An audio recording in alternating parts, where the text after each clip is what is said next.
हाँ तो नमस्कार दोस्तों, मैं विपिन पांडे। आपका अपना channel zero to hero classes में मैं आपका हार्दिक स्वागत अभिनंदन करता हूँ। मैं उम्मीद करता हूँ कि आप सभी लोग एकदम स्वस्थ तरीके से, मस्त तरीके से और जबरदस्त एकदम अपनी पढ़ाई को एकदम बेहतरीन तरीके से कर रहे होंगे। तो मैंने आपको पिछले वीडियो में बताया था कि लिंग को यानी स्त्रीलिंग को पुल्लिंग को किस तरीके से पहचानते हैं, क्या क्या उसमें डिफरेंट होता है। और अगर आपको अकारांत कहीं पर मिलता है यानी छोटा आ से किसी शब्द का लास्ट होता है यानी अंत होता है, उसे अकारांत कहते हैं। अकारांत हो गया, आकारांत हो गया, इकारांत हो गया, इन शब्दों को किस तरीके से पहचानते हैं आज मैं आपको बताऊंगा। ऐसे शब्द जो ना तो स्त्रीलिंग में होते हैं ना ही पुल्लिंग में होते हैं, ऐसे शब्दों को उभयलिंगी कहते हैं। या वे कुछ ऐसे शब्द होते हैं जो दोनों जाति का बोध कराते हैं। तो मैं आपको बताता हूं।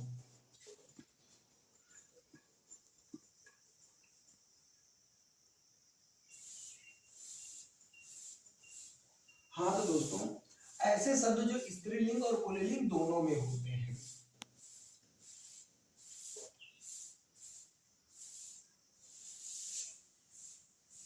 स्त्रीलिंग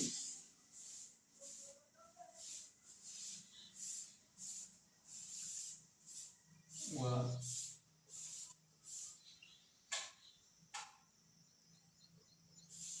पुल्लिंग के बीच के शब्द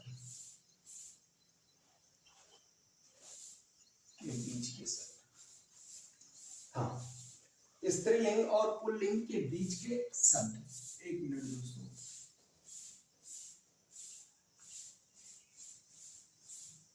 हाँ, तो ये आपका हो गया स्त्रीलिंग और पुल्लिंग के बीच के शब्द।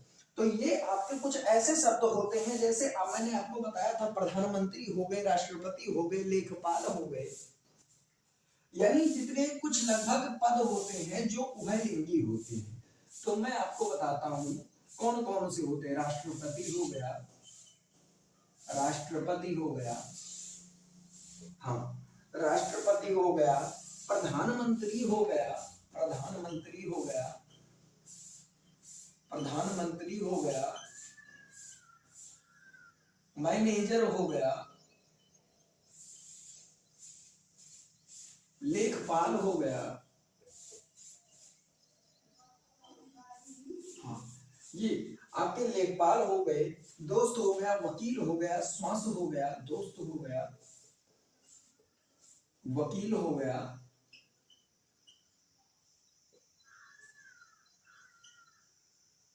तो स्वान हो जाएगा, श्वास हो गया।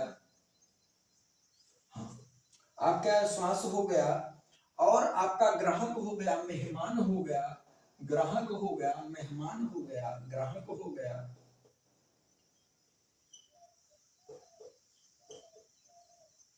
मेहमान हो गया, आदि शब्द।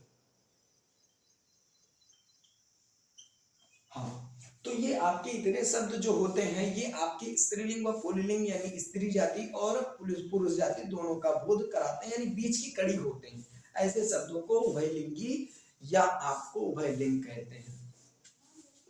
हाँ, तो मैं आपको इसके आगे बताता हूँ कि कौन कौन से शब्द। अब मैं आपको बताऊंगा कितने शब्द या कौन कौन से शब्द स्त्रीलिंग होते हैं और पुल्लिंग होते हैं, यानी मैं आपको स्त्रीलिंग और पुल्लिंग के शब्दों को बताऊंगा। मैंने आपको पहचान बता दी, मैंने आपको फैक्ट बता दिया, मैंने आपको हेडिंग बता दिया, किस तरीके से आप पहचानते हैं ये मैंने आपको ट्रिक बता दी। अब मैं आपको बताऊंगा कुछ ऐसे शब्द जो स्त्रीलिंग में ही प्रयोग होते हैं और कुछ ऐसे शब्द जो पुल्लिंग में ही प्रयोग होते हैं। ध्यान से देखिए, मैं आपको पहले पुल्लिंग बताता हूँ।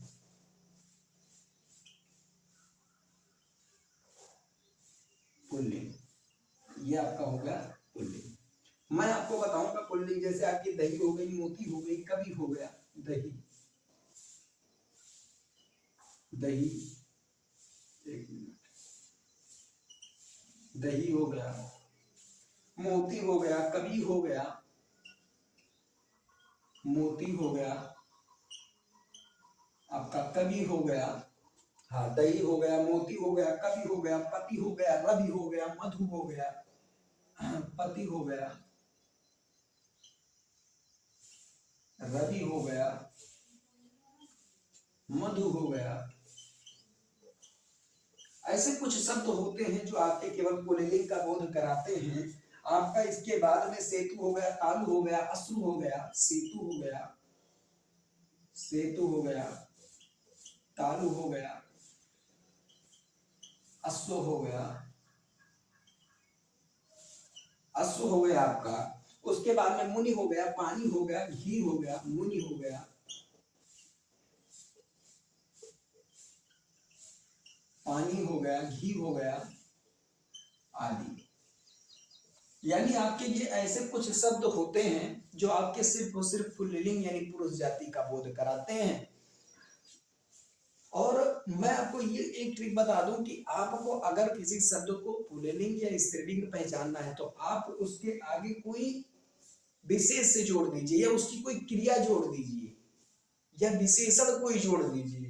यानी जैसे आप दही लेते हैं तो दही आप उसके आगे लगाते हैं दही खट्टा है, या दही अच्छा है, या दही बन रहा है, ना कि आप बोलेंगे कि दही बन रही है। ऐसा नहीं होता है। मैं आपको बताता हूँ स्त्री। ध्यान से देखिएगा दोस्तों, बहुत इंपॉर्टेंट है आपके लिए। हर एक एग्जाम में आपका इसका रोल होता है। लिंग तो हर एक एग्जाम में पूछा जाता है। उसके बाद में आपको बताता हूँ स्त्रीलिंग।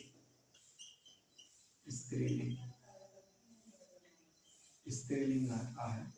हाँ, तो मैं आपको बताऊंगा कुछ ऐसे शब्द जो केवल स्त्रीलिंग में ही प्रयोग होते हैं। पूजा, परीक्षा, दशा। पूजा हो गया, परीक्षा हो गया, परीक्षा हो गया,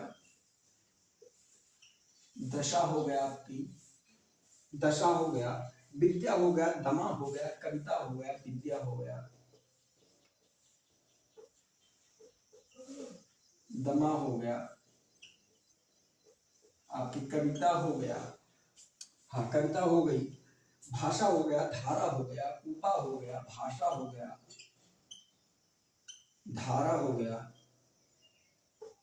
कूपा हो गया। हाँ, आपका यह कूपा हो गया। और उसके बाद में आज्ञा हो गया, माला हो गया, आज्ञा हो गया, माला हो गया आदि। यानी आपके इतने ऐसे शब्द होते हैं जो आपकी स्त्रीलिंग और पुल्लिंग यानी स्त्री जाति और पुरुष जाति दोनों का बोध कराते हैं, यानी दोनों के बोध कराने का अस्तित्व रखते हैं। हाँ, तो मैंने आपको क्या क्या आज बताया। मैंने आपको बताया है कि आप कुछ ऐसे शब्दों को भी जानिए जो आपकी स्त्रीलिंग और आपके पुल्लिंग यानी स्त्री जाति और पुरुष जाति दोनों के बीच का बोध कराते हैं, यानी दोनों का बोध कराते हैं। अगर आपको जैसे लिखना है किसी स्त्री के लिए तो मैनेजर अच्छी है, और किसी पुरुष के लिए लिखना है तो वो मैनेजर अच्छा है। इस तरीके से आप दोनों में प्रयोग करेंगे। तो मैंने आपको स्त्रीलिंग के कुछ यानी स्त्री जाति का बोध कराने वाले कुछ शब्दों को बताया, पुरुष जाति का बोध कराने वाले कुछ शब्दों को बताया।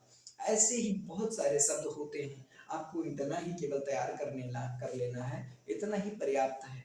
और मैं आपसे मिलूंगा नेक्स्ट वीडियो में। लेकिन दोस्तों, अगर ये वीडियो आपको पसंद आता है तो बिल्कुल शेयर और लाइक शेयर सब्सक्राइब करने में बिल्कुल ना हिचकिचाएं।